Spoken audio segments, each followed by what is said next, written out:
তোমারে যা দিয়েছিল সে তোমারই দান, গ্রহণ করেছ যত, ঋণী তত করেছ আমায়, হে বন্ধু বিদায়। ঠিক এমনই একটি লাইন দিয়ে শেষ হয়েছে রবীন্দ্রনাথের শেষের কবিতা।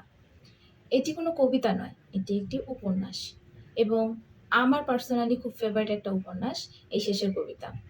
আমি যদি খুব সংক্ষেপে এর কাহিনীটা বলি, সেটা হচ্ছে এর কাহিনীর মূল চরিত্র হচ্ছে অমিত, যে কিনা খুব স্বনামধন্য বাবার সন্তান, এবং তার বাবাও একজন ব্যারিস্টার।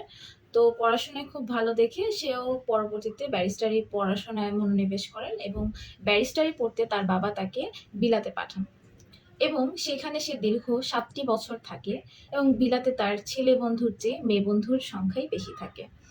সেখানে সে আমোদ ফুর্তি করতে পছন্দ করত, এবং ওখানে তার একটা বান্ধবীর সাথে পরিচয় হয়, তার নাম কেতকী। দীর্ঘদিন তার সাথে প্রেমের পর কেতকীকে সে আংটি পরায়, এবং সে একসময় সে দেশে ফিরে আসে। তো দেশে ফিরে এসে সে ব্যারিস্টারি পড়ায় মনোনিবেশ না করে সে ঘোরাঘুরি করতে চলে যায়, সে বিভিন্ন পিকনিক করতে যায়। তো ঠিক এরকমই বিভিন্ন জায়গায় পিকনিক করতে করতে এক এক জায়গায় তার যাওয়ার পরে হচ্ছে শিলংয়ে। তো ঠিক শিলংয়ে যাওয়াকালীন তাদের গাড়ির সাথে অন্য একটা গাড়ির ধাক্কা লাগে, সেটা ছিল লাবণ্যদের গাড়ি। এই লাবণ্য হচ্ছে উপন্যাসের নায়িকা।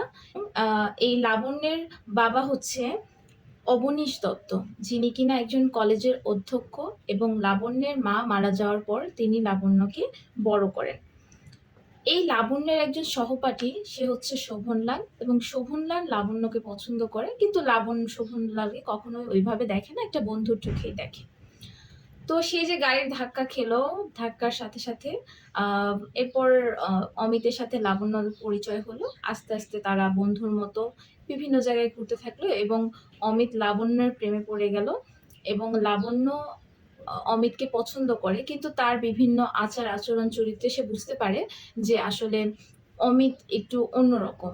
সে আসলে একটু মেঘাসা টাইপ, আমরা যাকে বলে আসলে প্লে বয় টাইপ, যাকে দেখে তাকেই তার ভালো লাগে, এরকম একটা বিষয়। তো লাবণ্য বুঝতে পারে যে অমিত আসলে প্রেম করার মতো হলেও তাকে কখনো বিয়ে করে লাবণ্য সুখী হতে পারবে না। তো সেই জন্য লাবণ্য মানে সেই জন্য লাবণ্য অমিতকে বলে যে না, তাকে বিয়ে করবে না, কিন্তু অমিত তাকে প্রচন্ড জোরাজুরি করে বিয়ের জন্য।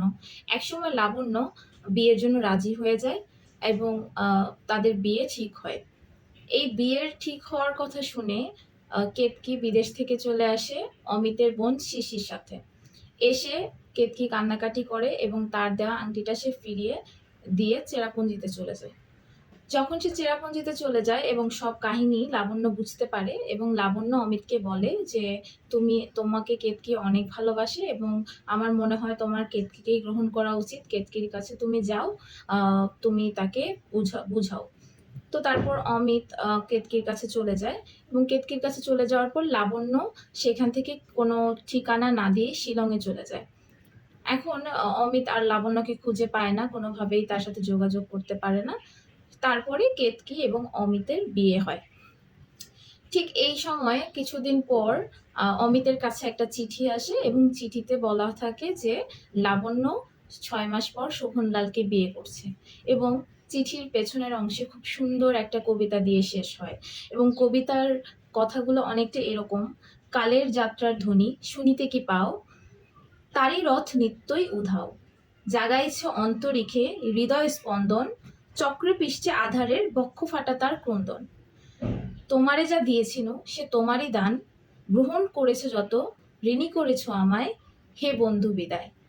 এবং এইভাবে উপন্যাসটি শেষ হয়, এবং এই উপন্যাসটিকে ইংলিশেও ট্রান্সলেট করা হয়েছে, এবং সেখানে নাম হচ্ছে ফেয়ারওয়েল মাই ফ্রেন্ড। তো খুব সুন্দর একটি উপন্যাস, আশা করি অনেকেই পড়েছেন।